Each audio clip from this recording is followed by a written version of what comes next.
Nous arrivons maintenant au cœur de la théorie de la relativité, comprendre le ralentissement du temps et la contraction des longueurs à l'aide du concept d'espace-temps. Rappelons un ou deux points importants. Revenons à un point en mouvement. Voici ce qu'on appelle sa ligne d'univers, c'est-à-dire sa trajectoire dans l'espace-temps. Lorsque la ligne d'univers est verticale, le point est immobile. Si on incline la ligne d'univers, le point se met en mouvement. Si on l'incline plus, le point se déplace plus rapidement. Plus la ligne d'univers est inclinée, plus le point bouge rapidement. Mais au lieu d'incliner la ligne d'univers, on peut tout aussi bien incliner la fente. Si on incline la fente légèrement, le point se déplace lentement. Si on l'incline plus, le point bouge plus rapidement. Plus la fente est inclinée, plus le point bouge rapidement. Bref, pour reproduire le mouvement du point, il est équivalent d'incliner la ligne d'univers ou la fente. Cela correspond dans la vie courante à la situation suivante. Pour qu'un objet se déplace par rapport à moi, soit l'objet se met en mouvement, soit moi je me mets en mouvement. Dans les deux cas, l'objet bouge par rapport à moi. Avec la fente, soit l'objet se met en mouvement, sa ligne d'univers s'incline, soit l'objet reste immobile et je me mets en mouvement, la fente s'incline. Nous allons maintenant passer à des objets plus compliqués qu'un point, mais tout d'abord, une parenthèse importante est nécessaire. Nous avons vu qu'un objet en mouvement apparaît plus court et que son temps s'écoule au ralenti.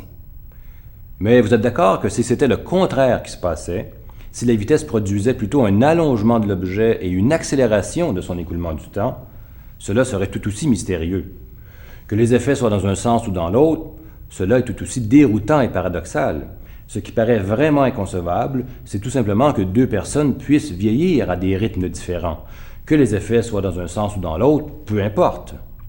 Mais, dans le cadre de notre vulgarisation avec des figures animées, il est beaucoup plus facile d'expliquer les effets inversés. L'explication fondamentale est la même dans les deux cas, mais pour une raison technique, il est beaucoup plus facile de faire nos animations pour les effets inversés.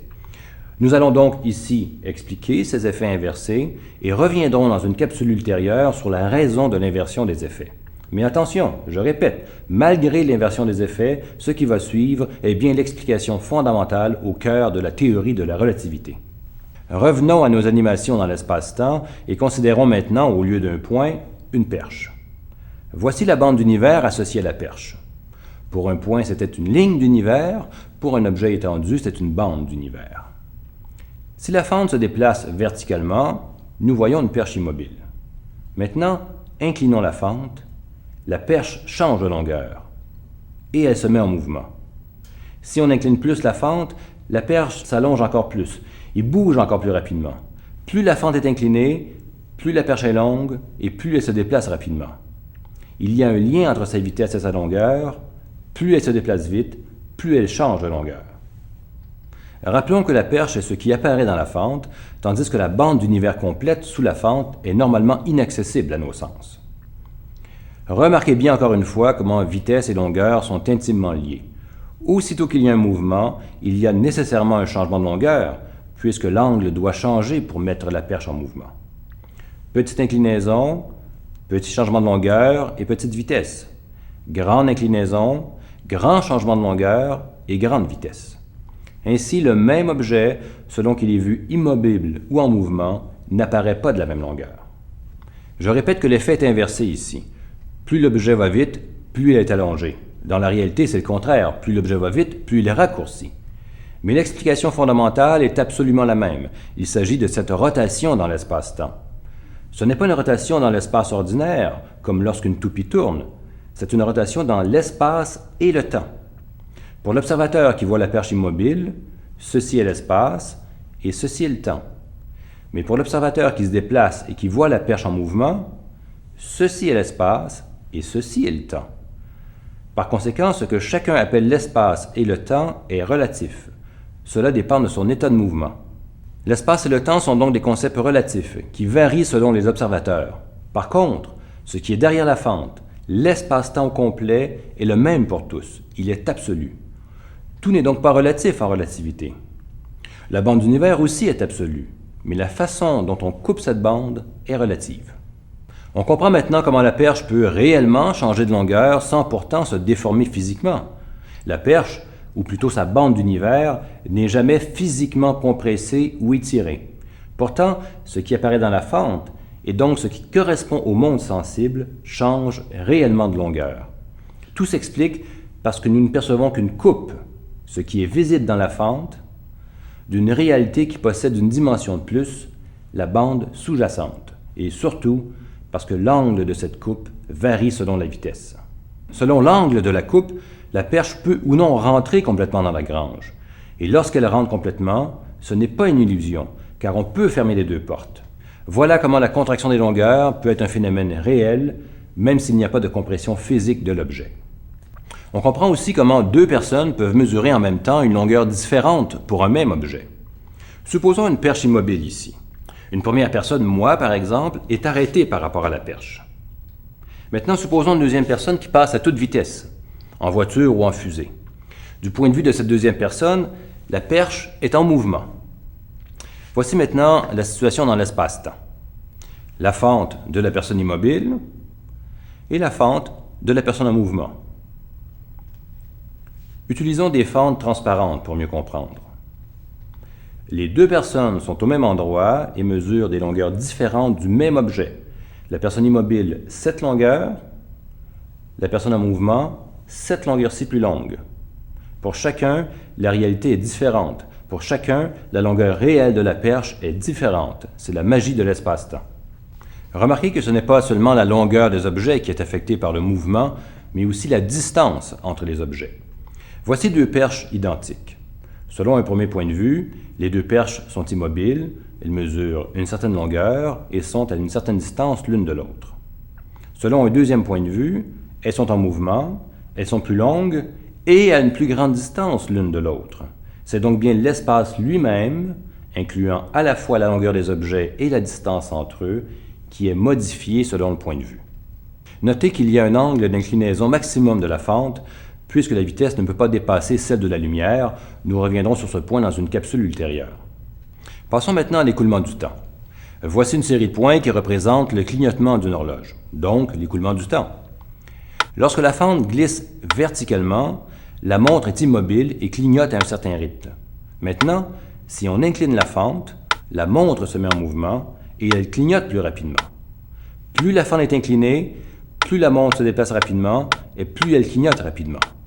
Remarquez cette fois comment vitesse et écoulement du temps sont liés. Aussitôt qu'il y a un mouvement, il y a un changement de tempo. Et plus la montre se déplace rapidement, plus son tempo est rapide. Ainsi, la même montre, selon qu'elle est vue immobile ou en mouvement, ne clignote pas au même rythme. Ici aussi, l'effet est inversé. Dans la réalité, plus une horloge bouge vite, plus son temps est ralenti. Mais encore une fois, notre explication est malgré tout absolument juste. C'est la rotation dans l'espace-temps de l'axe temporel qui produit le changement de tempo.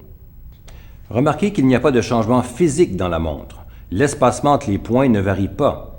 Cela signifie que le mécanisme de la montre n'est pas intrinsèquement affecté. Néanmoins, pour différents observateurs, le temps indiqué par la montre s'écoule réellement à un rythme différent.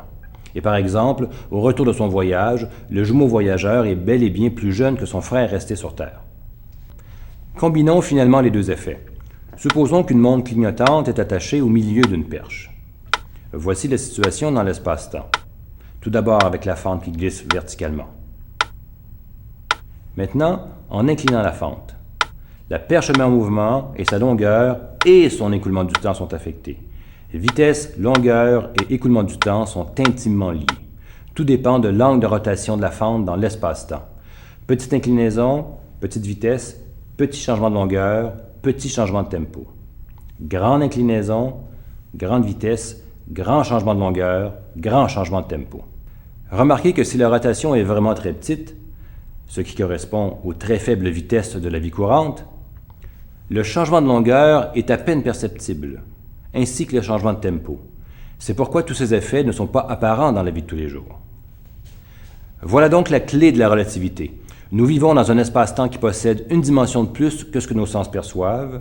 Nous ne percevons qu'une coupe de cette réalité. Selon notre vitesse, l'angle de la coupe change. Par conséquent, ce que nous appelons l'espace et le temps changent aussi. L'espace et le temps sont donc relatifs. Ils dépendent de notre état de mouvement, mais la fusion des deux, l'espace-temps, lui, est absolu. Voilà aussi pourquoi tout semble normal dans la fusée. Bien que du point de vue de la Terre, la fusée ait bel et bien changé de longueur et que son écoulement du temps soit bel et bien différent, la fusée et ses occupants ne sont jamais déformés en tant que tels, seul l'angle dans l'espace-temps varie. Dans la réalité, comme nous l'avons dit, les effets relativistes agissent en sens inverse. Un objet en mouvement apparaît plus court et son temps s'écoule au ralenti. Notre explication fonctionne donc à l'envers. Mais elle est quand même fondamentalement juste. Le temps est bien une dimension supplémentaire et il y a bien rotation dans l'espace-temps. Et la raison de cette inversion sera expliquée dans une capsule ultérieure. Revenons maintenant à la situation représentant un espace à 2 dimensions et son espace-temps à 3 dimensions. Nous allons maintenant voir comment la variation des longueurs agit dans ce cas. Le pivotement de la fente se traduira ici par le pivotement du plan.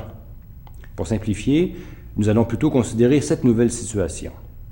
Selon ce point de vue, le carré est immobile. Maintenant, si on incline le plan, le carré s'allonge et se met en mouvement. Remarquez que le changement de longueur n'apparaît que dans le sens du mouvement. Ce point est très important. Un objet en mouvement est déformé seulement dans la direction de sa vitesse.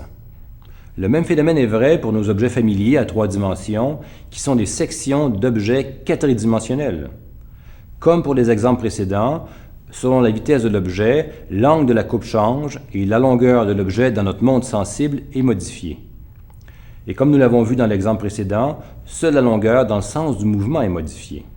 Voilà donc comment la fusée peut changer de longueur sans que cela n'affecte ses occupants. La fusée et ses occupants ne sont donc jamais déformés en tant que tels, seul l'angle de la coupe change. Il n'y a donc pas de compression physique de la fusée. Mais pour nous qui ne percevons que la coupe à 3 dimensions, la longueur de la fusée change vraiment. Rappelez-vous la perche qui rentre dans la grange. La même chose vaut pour la fusée. La contraction des longueurs est donc un phénomène réel, mais sans compression physique de l'objet. Le même raisonnement s'applique pour l'écoulement du temps. Le temps n'est pas physiquement ralenti dans la fusée, c'est pourquoi tout semble normal pour les passagers. Mais pour un observateur sur la Terre, le temps à l'intérieur de la fusée semble vraiment s'écouler au ralenti. Il voit l'écoulement du temps de côté, si l'on peut dire. Encore une fois, cet effet de perspective n'est pas une illusion. Il est réel. Il conduit à des conséquences concrètes. Au retour de la fusée, le jumeau voyageur est réellement et physiquement plus jeune que son frère resté au sol.